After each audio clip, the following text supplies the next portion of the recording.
Assalamualaikum warahmatullahi wabarakatuh. Salam sejahtera untuk kita semua.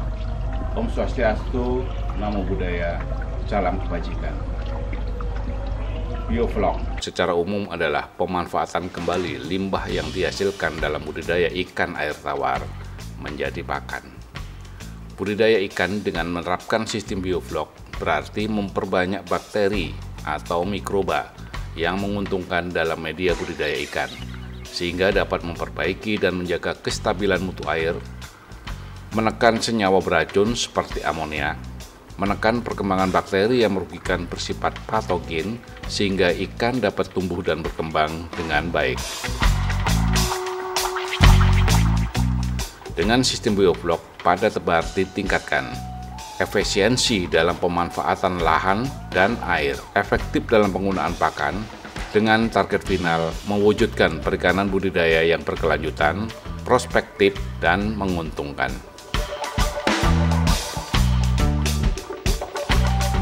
Sistem biovlog dapat diterapkan di budidaya lele, nila, patin, gurame, dan aneka ikan budidaya air tawar lainnya. Pakan dapat ditekan hingga 0,7 kg untuk mendapatkan daging 1 kg. Air dapat dijadikan pupuk organik cair pada tanaman pangan.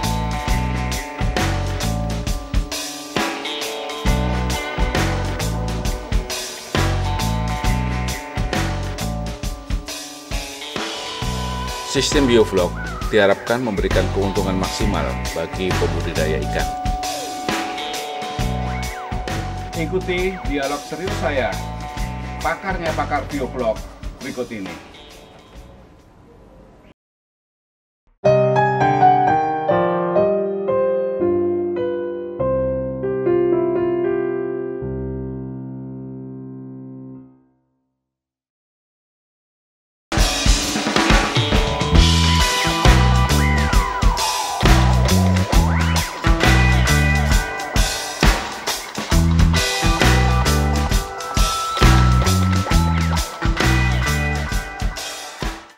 Dengan bangga, kami hadirkan salah satu tokoh di balik lahirnya sistem biovlog dalam dialog yang serius.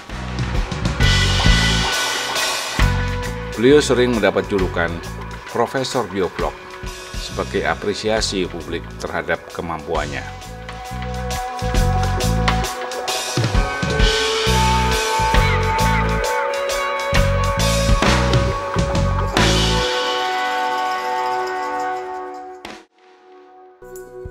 Jadi begini Pak, sebenarnya teknologi biovlog itu sangat mengandalkan jenis bakteri heterotrofik namanya. Jadi pemanfaatan amonia, limbah amonia N yang ada di air itu sebenarnya bisa melalui 3 jalur sebenarnya. Satu jalur heterotrofik yang biasa dipakai oleh biovlog ini, dan bakterinya juga tertentu. Dia perlu oksigen prosesnya sehingga ada aerasi, meskipun tidak mempersyaratkan adanya cahaya matahari. Cuman kalau di Indonesia kan siang hampir sesiang 12 jam itu full matahari, sehingga kita akali ada atap atau peneduh untuk mengurangi intensitas matahari itu. Kalau tidak diberi peneduh, cenderung memang airnya menjadi hijau. Kenapa? Karena fungsi kedua pemanfaatan N terjadi. Dari mana itu? Dari foto atau tropik. Di alga-alga segala macam, pokoknya dari jenis fitoplankton memanfaatkan juga air yang ada di sini. Yang ketiga, dari jalur kemo atau tropik namanya. Ada bakteri-bakteri tertentu yang dia juga bisa mengasimilasi amonia N itu untuk mempertahankan kualitas air di lahan budidaya kita itu tetap bagus. Nitrosomonas, nitrobakter misalnya, itu bisa juga ditambahkan di biovlog system untuk lele, karena dia akan begitu stuck amonia mau pindah ke nitrit, sudah ada bakteri Nitrosomonas. Begitu mau pindah ke jangan sampai stuck di nitrit karena nitrit berbahaya, ada bakteri nitrobakter.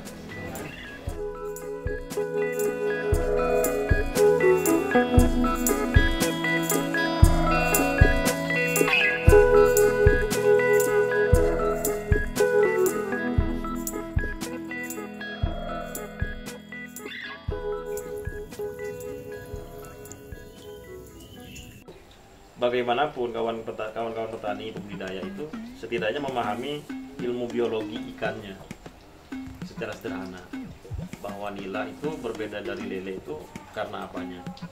Tapi gitu Pak, nila omnivora, oh berarti ususnya panjang, terus reproduksinya seperti apa, segala macam.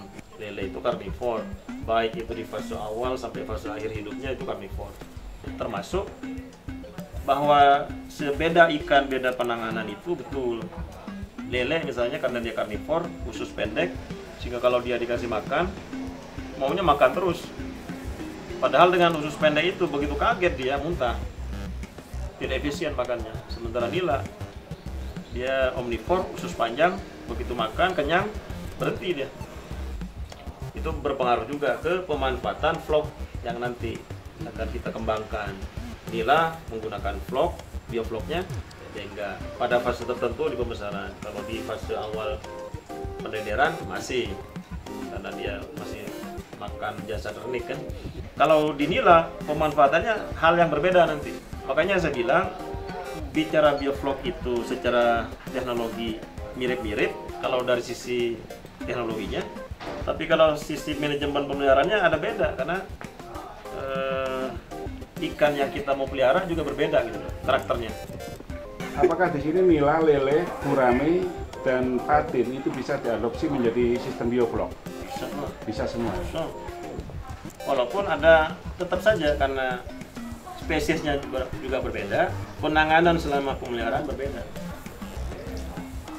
Itu bisa. Dan patin itu FCR 1 kajian tahun 2019 sudah, saya dan kawan-kawan sudah berhasil itu. Satu. Gurame memang tidak di sini kajiannya. Di Sukamandi. Waktu itu saya di Bogor, Pak. Jadi ilmu pertama yaitu ilmu biologi. Terus yang kedua ilmu kualitas air. Nah, teman-teman petani kan nggak punya alatnya. Pengukur kualitas air, pH meter, DO meter, Inofcon segala macam, untuk nitrit, nitrat, waduh, gimana caranya? Setidaknya saya bilang yang disebut dengan harus punya ilmu kualitas air itu petani itu pembudidaya bisa membayangkan kira-kira kalau ciri-cirinya air itu seperti ini, oh bagus nih. Satu biasanya tidak bau dan seterusnya. Yang kemudian kalau amonia itu kan pasti bau. Kemudian dicek vlognya, oh ada vlognya sekian mili. Nanti itu berpengaruh ke posisi volume optimal vlog dalam suatu badan air kayak gitu. Sehingga disebut volume vlognya, biovlognya ini optimal nih gitu. Optimal itu maksudnya mampu menyangga loading artinya N amonia yang masuk ke air atau yang ada di air, mampu dikelola oleh jasad mikro yang terbentuk dalam konsorsia itu. Konsorsia jamak dari konsorsium kan. Jadi kalaupun ada N amonia N masuk, dia yang mengelola, mengerjakannya sehingga tidak membahayakan bagi ikannya. Jadi air tetap bagus. Itulah yang saya sebut dengan posisi volume biovlog optimal. Itulah dasar dari ilmu kualitas air sebenarnya. Walaupun teman-teman nggak punya alatnya, kayak gitu Pak. Hanya berbekal Inofcon aja. Terus ilmu mikrobiologi. Rumit Pak, mikrobiologi, jasad mikro. Sederhananya kan begini. Setidaknya teman-teman kan paham bahwa ada sekian banyak probiotik di lapangan yang tersusun dari bakteri-bakteri. Nah, bakteri dari probiotik itu bakteri apa yang membentuk vlog? Yang mampu juga sebagian dari jenis bakterinya mampu mengelola, bekerja seperti tadi kalau ada amonia dan segala macam, dia kelola sehingga tetap bagus. Ini harus disampaikan karena tidak semua bakteri membentuk vlog, membentuk konsorsium, mengelola amonia N tadi. Dan jenis bakteri di lele itu setidaknya harus punya jenis bakteri yang mampu menguraikan amonia N tadi. Begitu ada lepas menjadi nitrit, harus ada yang mampu mengerjakan itu. Kalau dulu teman-teman menggunakan dua jenis biasanya, dari jenis bakteri nitrifikasi lah umum itu. Saya kira tadi Nitrosomonas, Nitrobakter sudah ya.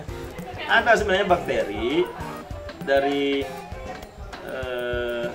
yang bisa di probiotik tertentu itu ada, Pak. Dan itu saya sarankan memang untuk lele. Ini nyebutin merek nggak apa-apa? Nggak apa-apa. Nggak apa-apa. Di bioflokulan itu salah satunya kenapa saya sering sarankan bisa dipakai untuk lele, karena itu jenis bakteri pembentuk vlognya ada, tapi begitu sistem amonianya lepas menjadi nitrit tadi, dia mampu mengerjakannya. Kayak gitu. Kalau di nila tidak usah selengkap itu, tidak perlu. Cukup bakteri yang murah meriah, karena pada akhirnya nanti harus dihitung kosnya kan, BOP oleh kawan-kawan budidaya. Sering saya sarankan itu Aquenzym. Itu semua produk lokal juga.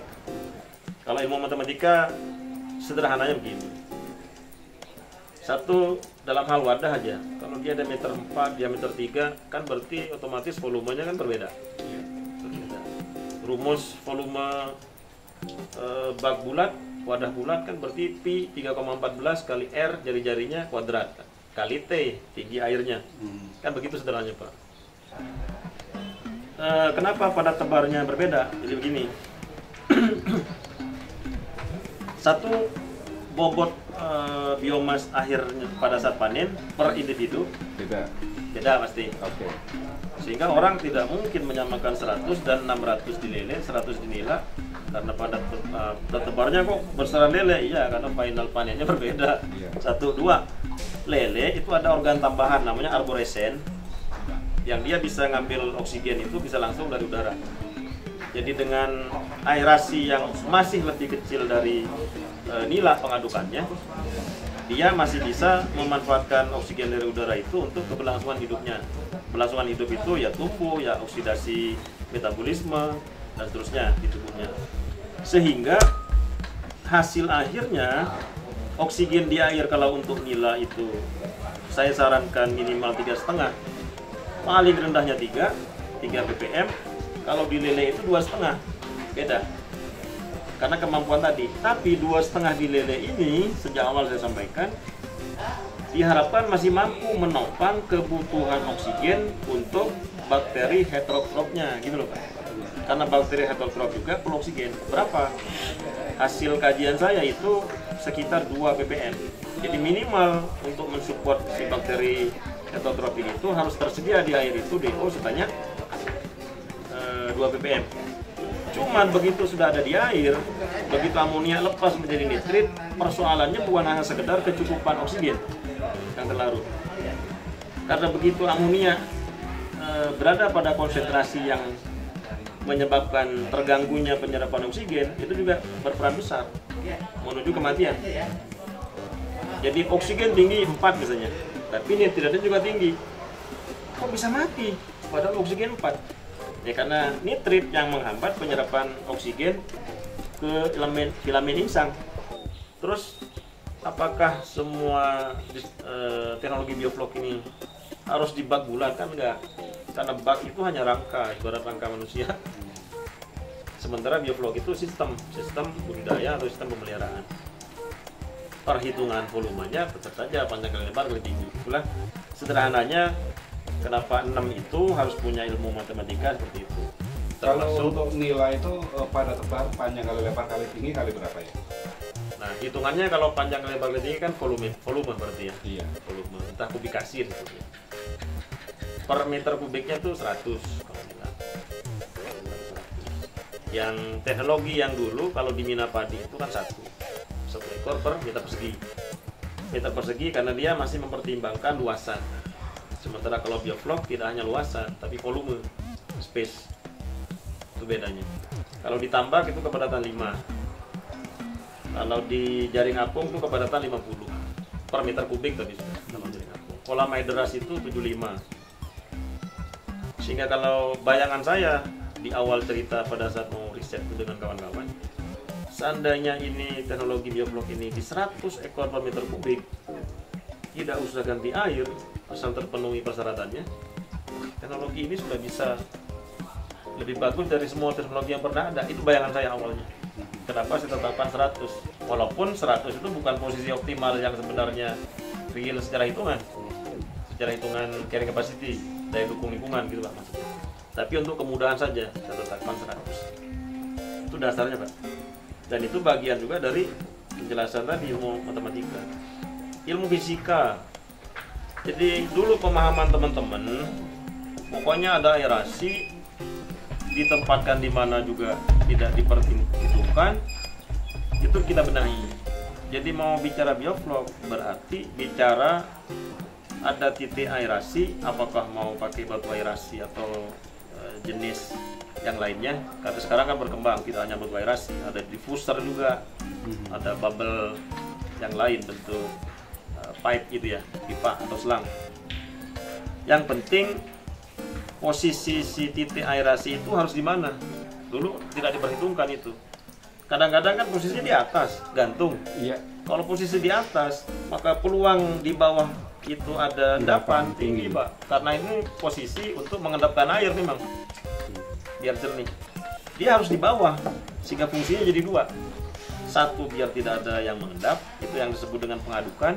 Yang kedua, karena vlog ini harus tetap bekerja mengasimilasi N, atau bekerja untuk menguraikan, memanfaatkan N, merombak N, amonia N tadi. Yang kedua, oksigen juga bisa mixing. Nah, maka fungsinya kan dua, jadi agitasi, oksigen dari udara masuk ke air disebut agitasi, terganti di air sehingga oksigen larutnya tetap tinggi. Yang kedua, mengaduk gitu fungsinya. Maka posisinya harus di dasar. Nah, kemudian jarak antar titik aerasi kan harus diperhitungkan juga. Sehingga antar titik aerasi 1 sama titik aerasi 2 saling bersinggungan, sehingga tidak ada titik mati tadi saya bilang. Itu ilmu fisika sebenarnya, sederhana. Betul-betul di bawah itu sirkulasi itu terjadi untuk seluruh permukaan kolam bawah ya. Betul. Tidak ada titik mati tadi itu. Untuk meminimalkan endapan yang mungkin ada di titik mati itu.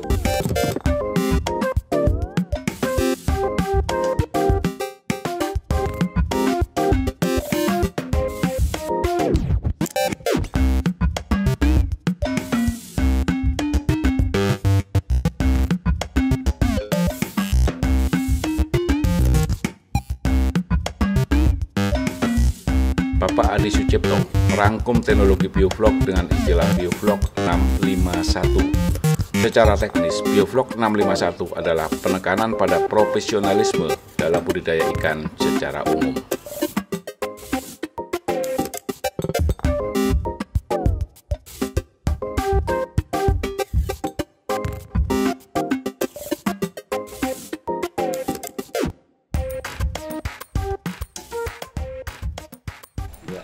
Sehingga kalau materi ini saya jelaskan memang detail 16 jam sebenarnya. Bisa sampai 16 jam. Tapi setidaknya 5 itu seperti apa 5? Jadi saya singkat saja. Kenapa 651? 5-nya satu pengelolaan ikan, pengelolaan pakannya, pengelolaan airnya, pengelolaan listriknya, panen. Itu 5. Dan semuanya praktek. Saya adopt dari semua rukun iman itu, rukun Islam itu praktek. Ya sholatnya praktek sholat. Ya zakat ya praktek zakat dan seterusnya. Baru kemudian satu itu apa? Kalau sudah punya ilmu-ilmu yang di 6 itu dipraktekkan di yang 5 tadi, kan berharap seseorang itu apa? Profesional dia di biofloknya. Kenapa saya sebut satu profesional itu maknanya kalau si ikan gejalanya seperti ini, oh penanganannya seperti ini. Kalau si ikan misalnya nafsu makannya kurang, kan berarti ya sudah muncul analisa di pikirannya. Oh mungkin aerasinya ini kurang nih, kayak begitu Pak. Jadi profesional dia. Nah selanjutnya teknologi bioflok, kalau seandainya ada revisi menuju ke sesuatu yang lebih sempurna kembali, itu kira-kira apa ini Pak potensinya? Di ikan apa nih? Ikan apapun dengan tadinya menggunakan teknologi bioflok yang selama ini kita kenal, kalau lebih disempurnakan apalagi teknologinya Pak? Terus terang begini Pak. Kalau untuk nila, saya kira ini sudah stable Pak. Kalaupun ada penyempurnaan nanti paling di penyiapan bahan untuk aerasinya. Tadi saya bilang kalau dulu saya memperkenalkan dengan batu aerasi, sementara sistem aerasi itu kan sudah berkembang. Ada yang diffuser secara mahal. Terus terang saya dan kawan-kawan juga sedang menginisiasi bagaimana menyediakan diffuser itu yang murah. Paling sekitar 50.000 dibanding dengan harga 150.000 sampai 165.000 jauh. Ini berkaitan nanti dengan variable cost saya kira itu. Terus penyempurnaan dari sisi ini paling jenis bakteri. Meskipun jenis bakteri yang sudah saya perkenalkan untuk Geoflogilla itu sudah mampu mengeliminir dan memanfaatkan amonia N atau limbah yang ada di air sehingga tetap lestari airnya. Kalau untuk nila. Kalau untuk lele ada sedikit beda, khususnya pada ini Pak, pada jenis bakterinya. Tadi sudah saya sampaikan, di lele itu peluang amonia N untuk lolos dikerjakan diolah oleh bakteri untuk tetap bagus airnya, dia berpotensi lolos menjadi nitrit dan nitrat. Satu sisi lolosnya menjadi nitrit-nitrat itu bisa dimanfaatkan untuk apa? Tanaman, karena posisi tanaman menghendaki nitrat sehingga tetap hijau. Kalau nila enggak, karena nitratnya kecil, air nila itu kurang bagus untuk tanaman untuk menjadi hijau. Kalau air lele bagus. Mudah-mudahan teman-teman memahami ini, karena memang bagaimanapun pupuk NPK itu awalnya nitrat.